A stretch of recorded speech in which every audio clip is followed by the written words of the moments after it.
Hello and welcome back. We're doing something a little bit different today.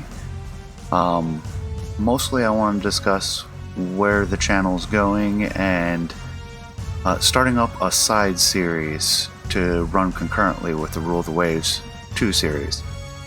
Loaded up Warship Gunner 2 as one. It's one of my favorite games of all time about designing warships, submarines, battlecruisers, researching technology, and going absolutely over the top ridiculous with super weapons and silliness.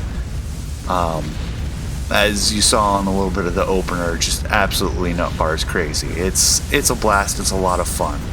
But Warship Gunner 2, I'm probably going to reserve and record on the side on my own, build up a backlog, and when I'm away from home, work sends me far afield, this is what the channel will be playing to so there's something there for you guys to see once I run out of stuff that I've recorded ahead of time.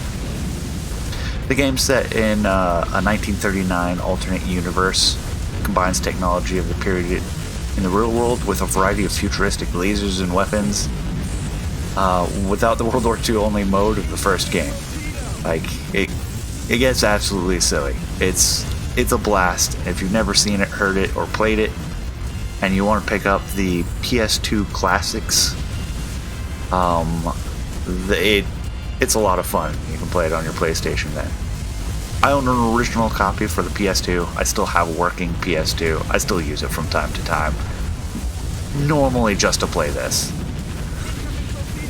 But putting that to the side, a lot of what I want to discuss today is what other kind of series y'all would like to see. And I've had some suggestions, including a Rule the Waves 2 tutorial, which I think I might be able to do now. I've played the game enough. But also I've had some other interesting suggestions, and I wouldn't mind pulling a second game into the channel to do something just a little bit different. One of the more interesting suggestions I got was to play Automation, a car design and a car design game, basically, where you get really nitpicky with the engine details and where to place things on the cars themselves. And it has a working light campaign now. Light in that they don't have all the features implemented that they want to. But what makes it interesting is you can export working models into BeamNG, which is a soft body physics simulation of vehicles.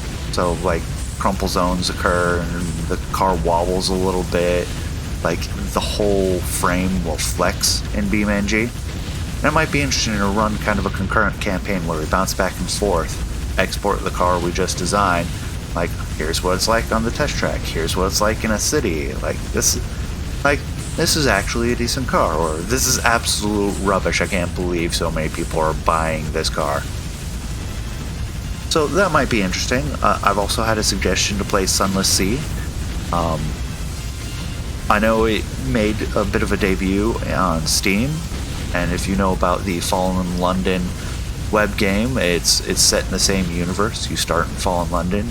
It's kind of a sort of, I don't know, it's hard to describe. It's kind of unique. It's kind of a dystopic steampunk, you're going about the underworld seas of the Fallen London area, and things happen. You have to balance your fuel use with kind of the terror that your crew is feeling, and if it gets really bad, you run out of supplies, you end up eating the crew, all kinds of crazy, macabre, weird, off-the-wall stuff. They have things called lifebergs, absolutely disturbing. If we do play that series, I look forward to introducing those of you who are not familiar with what those are. I've also had thoughts of doing Commander: The Great War, World War I turn-based strategy game. In particular, I've always wanted to try a series or a campaign not a series. I've been always wanted to try the campaign mode and do it as the Central Powers and focus on building a bunch of dreadnoughts and kind of like just letting the Low Countries in France, let that turn into trench warfare. Take it a little bit lighter in Russia. I don't care if it lasts a little bit longer, but if we can get the ships out there, break the Allied fleets, we can put them under blockade. And that can get actually very devastating in the game. As I've played Germany, I've played the Allies, it gets brutal. I've also thought of doing Cataclysm, Dark Days Ahead. I think there are a lot of YouTubers that do that better than I. I by no means have kept up with the game. And the reason I consider it, though, is not too long ago they released a stable copy of the game. They haven't released a stable copy in what feels like years. And it's worth exploring. They've had a lot of improvements over the last couple years. I've been playing the experimental builds. It's a neat roguelike game where the world will absolutely punish you. The one thing I can offer that would be different I haven't really seen, because this is the way I play, is I like to have like a strong character. I like to also play with a smart character. I also like to play with a dexterity, like ranged build. And like I just swap between the different characters, get them all in the same location at some point after they get through the first week or so of playing through the game, and just using their strengths when needed to go, oh, I need to go get supplies, we need to go into this close quarters combat in the city. I'll send my strong guy. Oh yeah, we got some new books from the bookstore. Oh, I'll use my intelligent guy. Stuff like that. So that is a little bit different. I also wouldn't mind doing a short series to showcase the Hunter. It's a fun hunting game. I know not everybody's into that. I don't do real hunting. I like the virtual hunting because there's some skill in it. Never thought I would own a hunting game. My wife actually convinced me to get it at some point, and I've really enjoyed it.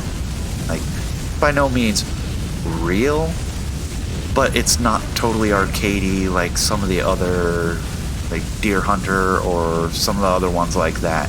They have a bunch of different zones, like the different animals react differently, they have different senses, and they have a different interesting scoring mechanic, and when you actually do shoot something, it shows you, oh yeah, you hit these organs and that's why it collapsed immediately, or it bled out after a while because you didn't quite hit the part it was a muscle hit, but you were using a soft tip bullet and it bled out. Things like that. I'm not sure people are interested, but it's something I wouldn't mind doing. Going way back into the past, I was also thinking of doing Star Legions. That's from like the early 90s, late 80s. I don't even remember. The game is absolutely ancient, but it's got really interesting mechanics where you're playing an invasion commander, going from planet to planet, invading these planets, starting with primitives and slowly building up to like, oh, this is a super advanced race. And there's no strategic mode. You're the commander, not the overlord of the entire race. You're a single Battlefleet commander. So you don't get to pick the next planet. You're just assigned it based on your performance on the previous one. So you go from planet to planet, doing your thing, and it gets to the point where it's like these natives are way better than you. Like, they have higher technology, their tank divisions are better than yours, their shock troopers are better than yours, they have a planetary shield that you have to get past, they have city shields, extensive defensive works, and the challenge becomes managing multiple invasions to take over key cities while taking as few losses as possible. So it can be an interesting game, and it's still one I enjoy playing, while the graphics are absolutely ancient atrocious. Slightly more up to date, and also a little bit different, is Warplan Orange, which uses the War in the Pacific engine. Designed around the same time, released around the same time, lacks all of the improvements from the Admiral's edition of War in the Pacific that people are more familiar with. But it's such a unique scenario because you play in either a fictional war of 1922 or 1926 or 1926 where the Washington Naval Treaty never occurred. Those are the three primary campaign modes, and it's really interesting in the sense that aircraft are not the dominant force they are in War in the Pacific. There aren't as many, especially in 1922. Like, they are almost a non-factor. They can barely scout a significant distance to find stuff. But I really enjoy War in the Pacific. I really enjoy Warplan Orange. I don't really see anybody play Warplan Orange, and I get it. It's old, it's not as well known, you can't really measure it against the stick of history, and ask yourself, oh, did I do better than history? Well, I don't know, it never occurred. But you get to play with those pre-dreadnoughts, dreadnoughts, and super dreadnoughts, and some of those fictional designs in the non-Washington Naval Treaty, where the designs ended up getting scrapped because they weren't going to be able to build them. And you get to play with some of those ships. To me, it's really interesting.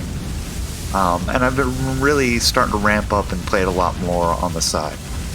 That by no means is the extent of my library. I have tons of games. I'm willing to entertain all kinds of suggestions. I do prefer playing games that make you think a little bit more, that have a design element, allow you to tinker some.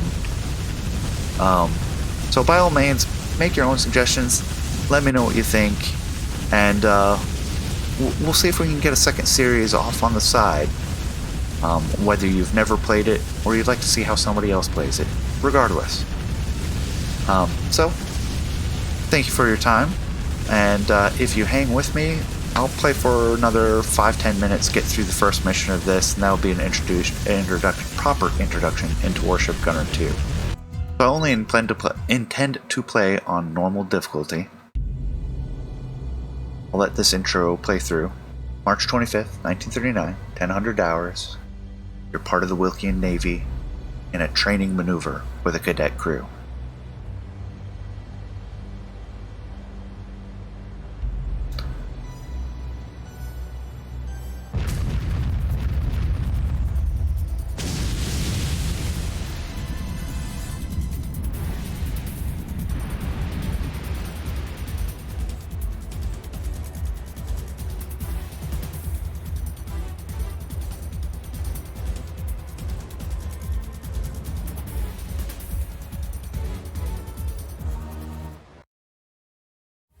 And this is the actual interface of the game.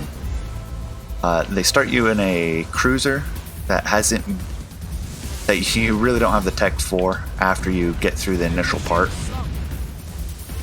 You can see kind of the weapons on the right, 1 through 7. The green one is an automatic. It will automatically do defensive fire on its own, and you can hear the machine guns firing. That's what they are.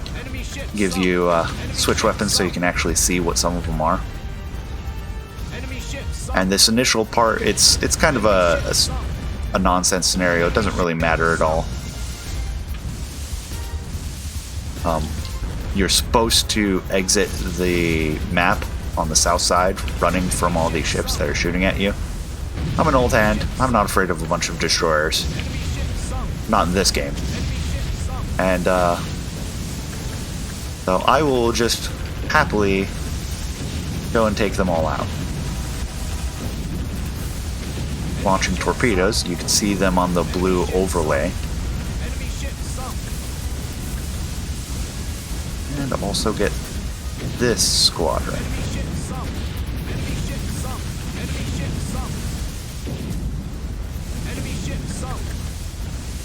This is a scope. It helps you keep on target and follows the target as you're aiming. On the left of the circle, you can see a 1, 2, 3 Neutral reverse, you can see that it's the engine, currently doing 33 knots. Your health bar is on the bottom. Armor does matter. There is armor in this game, and it will reduce the amount of hit points you take. That's kind of how it works. It's not like an accurate simulation of armor. Nagi, I think she's the communications cadet. Why is this happening in the middle of training? Schultz is your alter ego. He's the guy who ends up becoming the captain that you play as. I don't know. At any rate, we need to merge quickly with the main Royal Guard fleet. They should be standing by in the rear. And then it'll play a little bit about, oh hey, this is what's going on in the world. The Kingdom of Wilkia, our fatherland. Its origins are said to lie with the Wilks, a tribe with Danish roots that migrated from northern Europe. It was established at the base of the Amur River, where the tribe settled after crossing the New World. Before long, our land was controlled by dominant neighboring kingdoms, a situation that continued on until modern times. However, 1 century ago, we reached a turning point. During the Crimean War, our country received aid from European countries seeking to cause disorder in the outlying areas of the empire, and we emerged victorious in our War of Independence. Several decades later, Wilkia was invaded once again in an attempt to reincorporate us into the empire. The invasion was foiled, thanks to our alliance with Japan, our neighbors across the sea. In the Great European War that followed, our country marched into the theater of battle, where we played a supporting role in the creation of the current Republic of Germany. To this day, we still maintain alliances with Britain, the German Republic, and Japan. After the war, Wilkia underwent a period of dramatic growth and modernization. It became an industrial nation with a powerful navy. In those days, I spent most of my time devoting myself to training operations as a Royal Guard Chief Warrant Officer at the Naval Academy.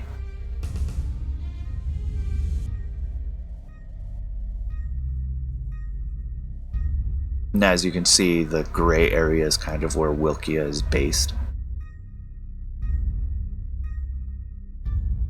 in this alternate history timeline.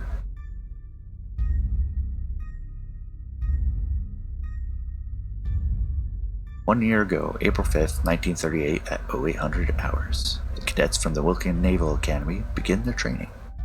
Something which I will skip if I have a chance. So the default name for your squadron is the Steel Squadron.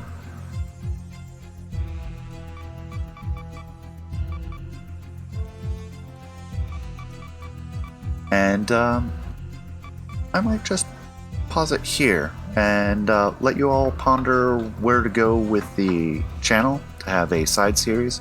Rule the Waves 2 will still be the primary, and we'll play 4 days a week.